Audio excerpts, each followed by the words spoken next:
This video depicts triggering subjects such as suicide, self-harm, drugs, and mental illness, and contains spoilers for Needy Streamer Overload. Watch at your own risk. Needy Streamer Overload is an anime psychological horror game following the attempt of wannabe streamer Ame-chan to become a famous internet angel. During the course of the game, you assume the role of her imaginary partner P-chan, the P often being inferred as standing for player, helping to guide her decisions and game outcomes based on the actions you make Ame complete. The gameplay is directly influenced by how you choose to play, relying on a number of factors such as stress, affection, and mental darkness that must each remain at specific levels in order to achieve various endings out of the full 33 available. It's up to you, the player, to decide if you'd like Ame to accomplish her dream of becoming a famous streamer or lead her to more horrific outcomes involving dark themes such as suicide and mental illness. Despite Ame's considerably needy and explosive personality, the other main title character in game is her cutesy streaming alter ego Kangel, or K-Angel based on how you'd like to say it. Kangel reflects who Ame desperately wants to be, somebody who people love and admire unconditionally, often seeking reassurance throughout the course of the game if her fans just like her for appearing as Kangel and not who she truly is. Despite this, she feels pressure as Kangel, which is obviously reflected by her stress levels highly fluctuating after every stream she finishes, and her stress being lowered if you tell her that her viewers can watch another streamer and forget about her if anything bad were to happen. The divide between her two personas is apparent, but Ame's mental health leaks into this person she wants to pretend to be because of her mental instability and constant need for approval. With base gameplay established, what truly makes this game disturbing?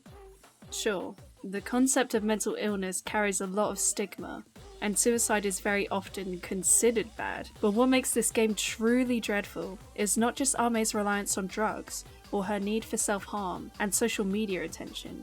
In fact, it's the underlying reason lying within all of us who have gone through something similar, and perhaps as a result of both social and cultural issues and representations. It's no secret that Japan has been struggling for decades with the problem of mental illness and disorders. The suicide rates in the country and prevalence of mental health service use is particularly well known. However, not many are familiar with specific subcultures that have stemmed from problems such as this. I am, in fact, referring to GIK. GIK is a fashion style in Japan, notably reflected by its overuse of frills, bows, and dark and light colour combinations, often black, pink, and white.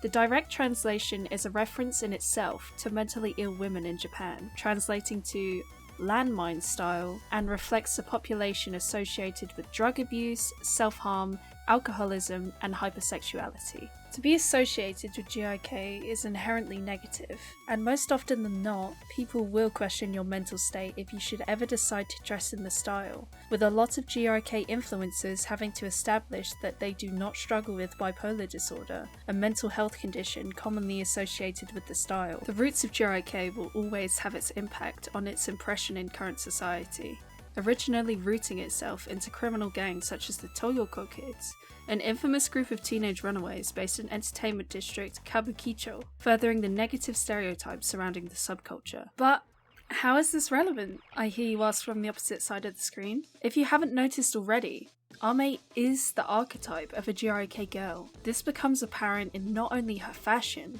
but her reliance on drugs, her sexuality, and her mental instability. Needy Streamer Overload is not just a horror game for the sake of shock value, but its horror comes from the fact that the main character exists in real life, and these issues being reflected in the public of Japan. We aren't used to such grotesque depictions of mental health and bad decisions, so it could be hard to believe that a person so flawed and problematic through her words and activities could possibly represent multiple people walking amongst us almost every day. In terms of reception of the game, the backlash of Ame and Kangel's character speaks for itself, often receiving negative criticism for her opinions and actions, although rooted in beliefs we all carry within ourselves. We often judge others for saying what we're afraid to admit we think, and as such we consider Ame a bad person. This character is not just a character, but a representation of all of us struggling in the world with our mental health or addictions, particularly for women in Japanese society. We all yearn for fame and presence, but we continue to attack others and ourselves because of it. We hurt ourselves how Ame does, but we pretend not to see it.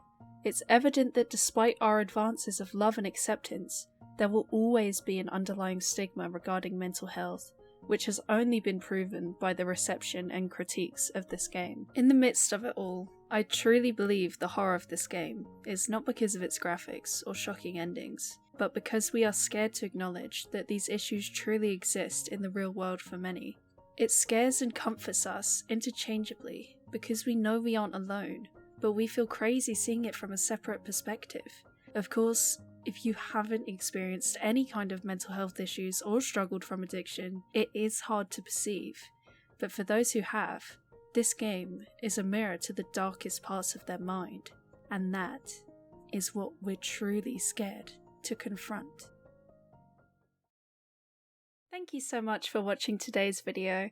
If you enjoyed it and would like to see more from me, such as other analyses and streaming clips, make sure you like this video and subscribe, as well as follow me on my other social platforms linked in my bio.